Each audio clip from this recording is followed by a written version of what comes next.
Educación al Día, espacio alternativo y pluralista del equipo sindical de educadores demócratas de Antioquia. Dirección General, Omar Arango Jiménez. Escúchelo de lunes a viernes a partir de las 7:30 de la noche en Somos Comunicación, Lucha y Servicio.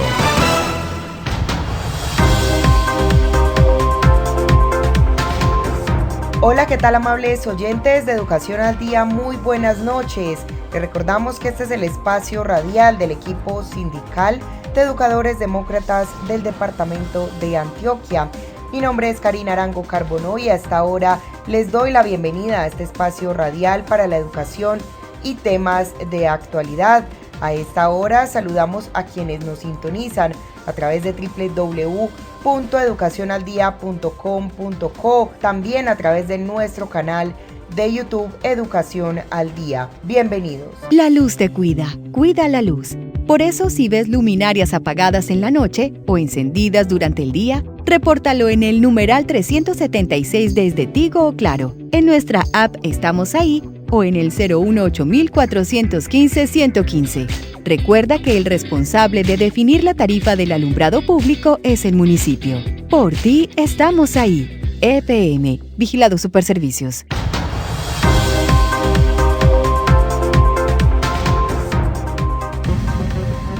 A fondo con la CUT. Vamos a escuchar la voz de una persona joven y de las y los jóvenes a través de ella que han hecho historia en el país ya y que están cumpliendo con su papel. Ese es el papel. Y además es una senadora elegante y de lujo que tenemos en este país, y una mujer. Eso creo que debe darnos un sentimiento de respuesta a un país que lo necesita y a una juventud que se esmeró profundamente por tener esta apuesta. Con Jennifer Pedraza vamos a hablar de todo lo que pasó después de las elecciones del 13 de marzo. Las elecciones del 13 de marzo, que fueron las elecciones de Cámara y Senado, o sea, de las legislativas, contó con unos antecedentes bien interesantes. El primer antecedente real que tuvimos fue el tema del estallido social. En este estallido social, Jennifer Pedraza, precisamente una mujer joven, con un conocimiento excepcional, y que muchas gracias porque hoy vino, pudimos darnos cuenta de esa juventud organizada, de sus formas diversas de organizarse y de básicamente tener toda la posibilidad hoy de hacer país. Por eso, mil felicitaciones a Jennifer en este Fegula y por ahí derecho a toda la juventud que ella representa y a todo el contenido y el contexto. Me parece también que fueron muy significativas las elecciones en esta etapa, porque además de estar antecedidas por un estallido social y una organización social, tuvo todos los obstáculos, digamos, y los vicios y la corrupción del país. Es decir, contamos con elecciones donde hubo fraudes, donde prácticamente continuó la compra de votos, donde no solo la compra de votos hizo escenarios, sino también todo el tema de la intimidación, y fuera de la intimidación, las irregularidades que se presentaron. Por ejemplo, 16 curules dieron el registro el 13 de marzo para el pacto histórico, pero ya cuando se contabiliza, que la contabilidad cuenta con jueces y ya toda una institución pues que las controla, ya llegamos a 20, o sea, como 500,000 votos habían de diferencia, y por eso es muy importante, pero muy importante mirar hoy ese congreso, que pues es un congreso que no tiene una mayoría presidenciable con la que pudiera contar, digamos, cada coalición en esta etapa. Eso me parece relevante porque pues en el anterior Congreso había como más de 60 personas que podían votar de una a la ley. Hoy tenemos, empezando por el Pacto Histórico 20, después el Partido Conservador con 15, en fin, entre 13, 20, 15, y ya los otros unos hicieron una buena presencia, digámoslo así, en este Congreso y en estas elecciones. Elecciones que se definieron o se marcaron, diría yo, por una diversidad de coaliciones, y no solamente la diversidad de coaliciones, sino también una apuesta significativa de todos los partidos del país. Además, contó con un contexto que es muy importante. ¿Cuál es ese contexto? El contexto de las curules de la paz. Curules que realmente lamentamos que muchos se hayan tenido que retirar por la falta de garantías. Pero bueno, aprovechemos a Jennifer, esta mujer joven con mucho conocimiento. Hoy la vamos a conocer y que hoy se presenta para que nos diga, Jennifer, esas perspectivas del nuevo Congreso, cómo van.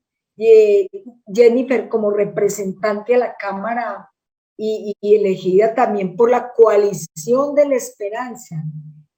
¿Cómo es esa composición hoy? ¿Cómo es hoy esa composición? ¿Y cómo son esos retos del nuevo Congreso? La luz te cuida, cuida la luz.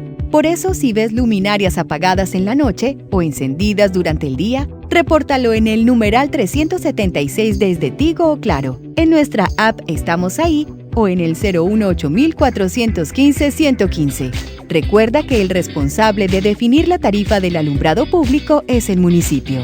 Por ti, estamos ahí. EPM, Vigilado Superservicios.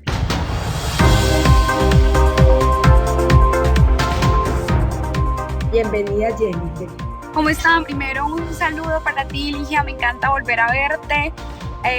Compartimos un montón de trasnochadas y de madrugadas en medio de todo lo que fueron las reuniones del Comité Nacional de Paro, reuniones con sectores del movimiento social. Entonces me alegra muchísimo estar aquí en este conversatorio contigo. Me alegra mucho además tener un conversatorio de mujeres, que creo que es muy, muy clave la participación de las mujeres en el movimiento social, pero también, por supuesto, en el sindicalismo, ya que somos de los sectores que más llevamos del bulto, por un lado, ya con la precarización laboral, que es digamos, parte del paisaje nacional, lamentablemente, pero dos, sí hay que decirlo, en medio de una cultura machista, en medio de una cultura patriarcal que justifica en mayor medida las condiciones precarias que las mujeres pues hoy padecemos en medio del mercado laboral. Así que eso no debe llamarnos a no hacer nada o digamos, eso, ¿por qué lo señalo? Es porque la importancia de que las mujeres hagamos parte de los sindicatos y ojalá de la dirección del sindicalismo es muy, muy clave, con el objetivo de que estas causas también se puedan ver representadas y pues ojalá eso haga parte de una agenda de aquí en adelante. Yo sé que ha habido muchos esfuerzos en ese sentido, pero ni siquiera este es como un llamado especial a la CUT, sino un llamado a las mujeres trabajadoras que nos están viendo de diferentes sectores, a que a uno siempre le dicen, no, es usted que se va a meter al sindicato, no sé qué. Pues no, nos toca meternos al sindicato, porque si no somos nosotros las que metemos los goles, pues son otros quienes marcan esos goles. Entonces, bueno, primero también gracias por la invitación, gracias al equipo de la CUT, porfa cuenten conmigo para todo lo que de aquí en adelante se presente. Para mí es muy, muy importante el vínculo que el Congreso debería tener con el movimiento social, no unidireccional, sino digamos, bidireccional, en donde pueda haber un diálogo constante. Yo, Ligia, que tengo quizá una percepción un poco distinta a la que tú planteabas en la introducción. Quizá ese era el panorama inicial. Es decir, al principio, cuando pasaron las elecciones de Senado y de Cámara, el panorama inicial era ese, porque no sabíamos qué posición iba a adoptar el Partido Liberal, no sabíamos qué posición iba a adoptar el Partido Conservador, no sabíamos qué posición iban a adoptar los de Cambio Radical, la U, ¿verdad? Se esperaría que ellos y ellas, que hicieron una campaña, que hay que decir que además fue súper sucia, de varias orillas, pues se declararan, por ejemplo, en oposición. Sin embargo, hoy, como yo estoy viendo el panorama en Senado y Cámara, lo que tenemos es una mayoría fuerte, una mayoría fuerte de gobierno. Habrá que ver eso qué implica, porque yo creo que los senadores, por ejemplo, hoy la Corte Suprema de Justicia inició proceso de investigación contra varios de los senadores del Partido Conservador, precisamente por haberse robado presuntamente los recursos de la paz, los recursos de la implementación de los acuerdos de paz de los municipios, de los 170 municipios más golpeados por el conflicto, menos atendidos por el Estado, y hoy, por ejemplo, ese partido ha decidido declararse de gobierno. Entonces, yo creo que nosotros tendremos que incluir eso, digamos, en nuestro panorama para ver realmente qué es lo que ocurre. A cambio de qué están adoptando esas decisiones esos partidos, es que empezaron a compartir nuestros principios ideológicos de defensa del trabajo digno, de un país soberano, democrático, y si no es así, entonces, digamos, ¿qué implicaciones va a tener esto en la agenda legislativa? Entonces tendríamos en la coalición de gobierno, además de los congresistas del pacto histórico, tendríamos también el Partido Liberal, que de entrada tiene 14 senadores, no estoy mal, pero además es el partido que más representantes a la Cámara tienen. Tendríamos el Partido Conservador, también la Alianza Verde se ha declarado de gobierno, y en esa medida pues tenemos en los cálculos estimados hasta ahora, con el silencio de cambio radical, que muchos estiman que es un silencio favorable a declararse de gobierno, pues estaríamos hablando de más de 100 senadores que se declararían de gobierno. ¿Y por qué señalo esto? Porque primero, pues les quiero contar que yo hago parte de un partido que se llama Dignidad, que es un partido independiente, y nos declaramos en independencia porque creemos que hay que presionar y que insistir en las grandes transformaciones, y que seguramente este gobierno presentará iniciativas acertadas que apoyaremos de manera decidida, pero también habrá que estar muy pendientes porque sabemos que en política nada es gratis, y pues en esa medida las iniciativas que consideremos que no responden al interés del país, que no nos permiten avanzar en democracia, en soberanía, en derechos de los trabajadores, de las trabajadoras, de la juventud, pues también habrá que tener una voz crítica frente a estos planteamientos que se hagan en el Congreso de la República, o ya sea, digamos, en acuerdos por haberse declarado partido de gobierno. Entonces, esta es una actitud, digamos, yo les voy a ser muy franca, yo creo que este es un gobierno distinto a los gobiernos que hemos tenido antes, pero creo que qué tan distinto y qué tan fuerte sea su agenda de defensa de los derechos de la población colombiana va a depender en gran medida del papel que el movimiento social juegue. Y esto no lo pienso solamente yo, sino que en una entrevista al presidente electo con Daniel Coronel, incluso el jefe del Ejecutivo, pues señaló que esto iba a ser un pulso entre los sectores de la política tradicional y los sectores de las calles, del movimiento social.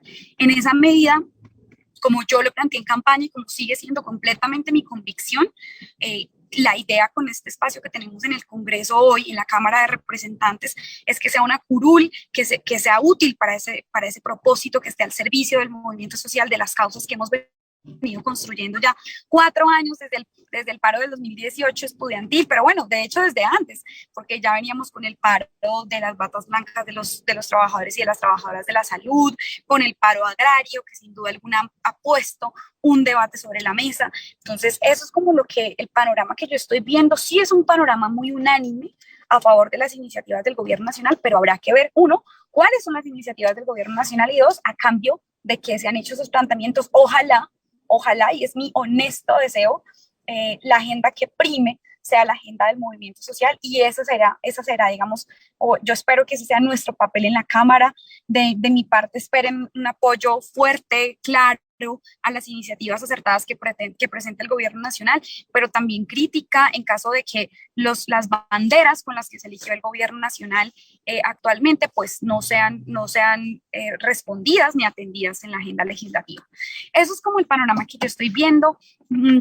Habrá que esperar, digamos, qué iniciativas se presentan. Yo he sido como muy prudente en eso porque hay que esperar a ver cómo es la reforma tributaria, hay que esperar a ver qué condiciones se planean en el presupuesto general de la Nación, en el Plan Nacional de Desarrollo, y una cuña última, muy importante, el papel que va a tener el magisterio y el sector de la educación en todos sus niveles, porque pues allí tenemos agendas muy claras, una reforma, un acto legislativo para reformar el sistema general de participaciones, de manera que los recursos de la educación básica, media y ojalá preescolar crezcan y se cierren las brechas que el magisterio ya ha diagnosticado. Esa agenda hay que presionarla en el Congreso de la República, y en el caso de la educación superior estamos en la lucha porque se reforme la Ley 30, que es la que rige las universidades públicas. Es claro que necesitábamos nuevas universidades, es claro que si el presidente trina dónde están los predios para construir nuevas universidades, pues genial, pero eso no puede ir o no puede ir en detrimento de atender las necesidades de las universidades que hoy existen. Ya nos pasó en la distrital, se abrió una nueva sede en Bosa que no contó con recursos de funcionamiento y que nos obligó a dividir la pequeña torta del presupuesto que se le asigna a la universidad distrital ahora en más sedes. Entonces eso es algo que yo creo que es muy clave que tengamos en la cabeza, porque esto, como toda la política, sigue siendo una disputa, una puja en la que pues yo tengo elegido ya mi bando. Tengo elegido mi bando y ese es el bando que he tenido durante los últimos 4 años. La luz te cuida, cuida la luz. Por eso, si ves luminarias apagadas en la noche o encendidas durante el día, repórtalo en el numeral 376 desde Tigo o Claro. En nuestra app Estamos Ahí o en el 018-415-115. Recuerda que el responsable de definir la tarifa del alumbrado público es el municipio. Por ti estamos ahí. EPM, Vigilado Superservicios.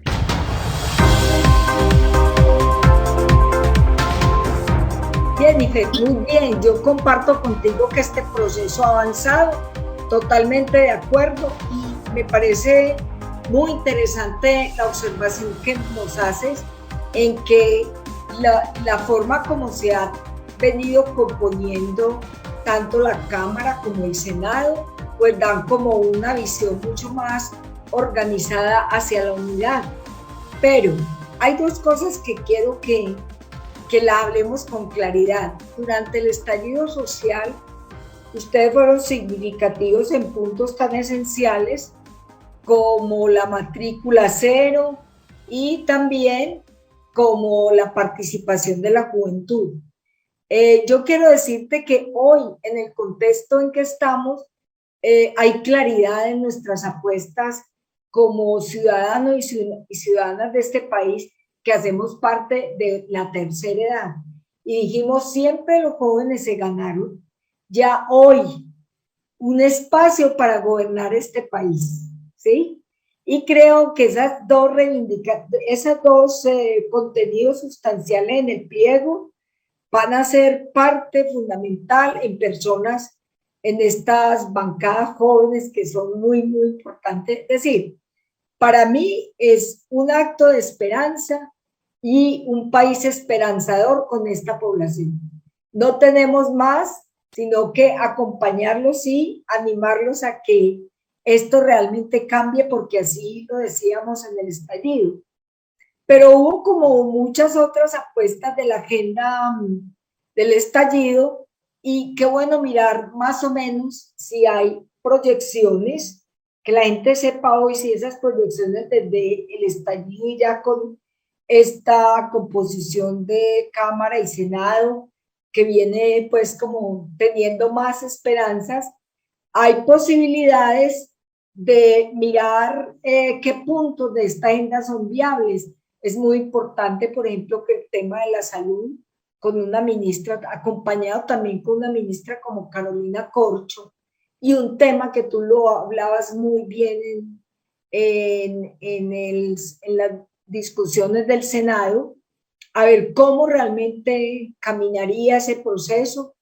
También el proceso de la producción y el trabajo para la gente joven y el trabajo decente.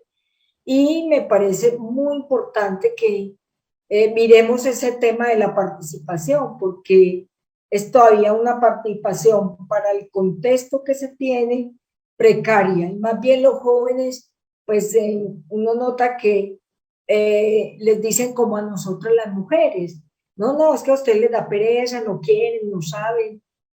¿Cuáles serían todas esas garantías que realmente podríamos tener para que la juventud pueda participar? Creo que esa es como una de las claridades que ya podemos tener contigo. Bueno, yo Yo creo primero que hay como unas condiciones que son políticas y que tenemos que luchar, por ejemplo, en la medida en que sea difícil.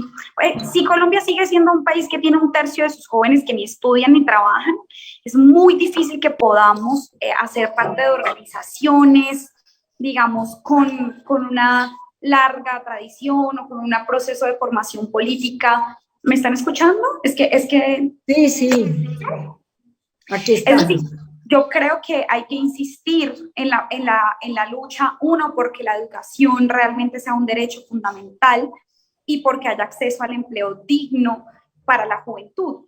Esto nos lleva sí o sí a dos debates hoy en concreto. En materia de educación, hay que señalar que yo la verdad tenía expectativas de un ministerio que quizá fuera mucho más amigo y mucho más, no, que fuera defensor de la educación pública, sobre todo porque la mayoría de mis profes, de mis compañeros y compañeras de lucha, pues hicieron campaña por el pacto histórico de la presidencia, personas que sé que han defendido la educación en todos sus niveles como un derecho fundamental, entonces que había gente de donde elegir, había.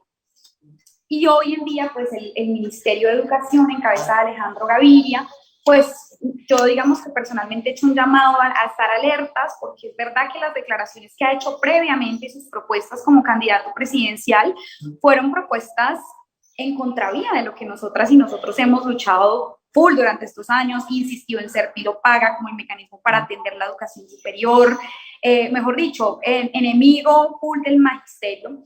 También hay que decir, o no, se me va a descargar esto, Sí, hay que sí. decir también, hay que decir que también, ahora hay que reconocer también que las declaraciones que ha hecho recientemente son unas declaraciones de disposición a conversar y a dialogar con el magisterio y con el movimiento social. Es ahí donde yo digo, nosotros tenemos que tener una posición firme, una posición contundente, que sea honesta con la agenda que el movimiento social ha tenido previamente y que, digamos, plantee con la fuerza con la que lo hemos hecho en las calles la urgencia, porque esto haga parte de la agenda y porque las reformas que se presenten sean en consonancia de que la educación sea un derecho fundamental. Eso es algo muy, muy clave en donde yo sé que el magisterio y el movimiento por la educación superior, nosotros les quiero contar aquí una primicia para los trabajadores y las trabajadoras, y es que el día de mañana vamos a radicar un proyecto de ley con Ariel Ávila, el senador. Vamos a presentar un proyecto de ley. También está trabajando con nosotros ahora Gabriel Becerra, que es representante de la Cámara del Pacto Histórico, en una propuesta para reformar la Ley 30 en los artículos 86 y 87 para que el presupuesto de las universidades públicas aumente, para que se les dejen de caer los techos a las universidades públicas y para que esto sea la prioridad.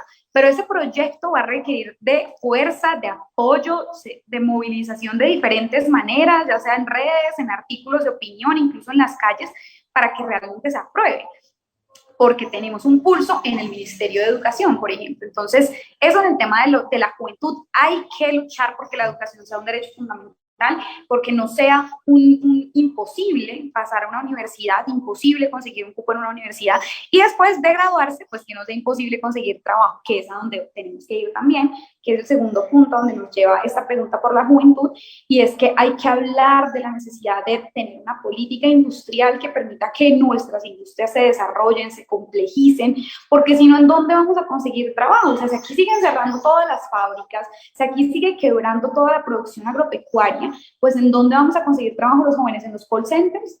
Es la gran apuesta de vida. O sea, estar trabajando de viernes a viernes en un call center, teniendo problemas de salud mental absurdamente explotados en términos laborales, con salarios de hambre, porque además nos pagan en dólares, entonces imagínense, para ellos muy baratos nuestros salarios. ¿Esa es la gran apuesta de empleo que vamos a tener para la juventud? ¿O vamos a apostarle a fortalecer las empresas públicas, a desarrollar la industria del país?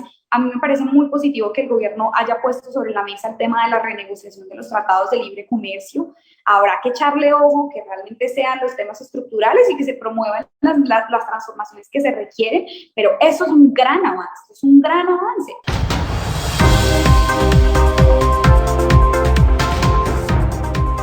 Amables oyentes, hemos llegado al final de nuestro programa Educación al Día. Les recordamos que este es el espacio radial del equipo sindical de educadores demócratas del departamento de Antioquia. Les recuerdo que soy Karina Arango Carbonó y agradecemos a todos por su sintonía. Les recordamos que nos pueden escuchar de lunes a viernes a través de www.educacionaldia.com.co de 7:30 de la noche a 8:30. También pueden sintonizarnos a través de nuestro canal de YouTube. Feliz noche para todos. Educación al Día, espacio alternativo y pluralista del equipo sindical de educadores demócratas de Antioquia. Dirección General, Omar Arango Jiménez. Escúchelo de lunes a viernes a partir de las 7:30 de la noche en Somos Comunicación, Lucha y Servicio.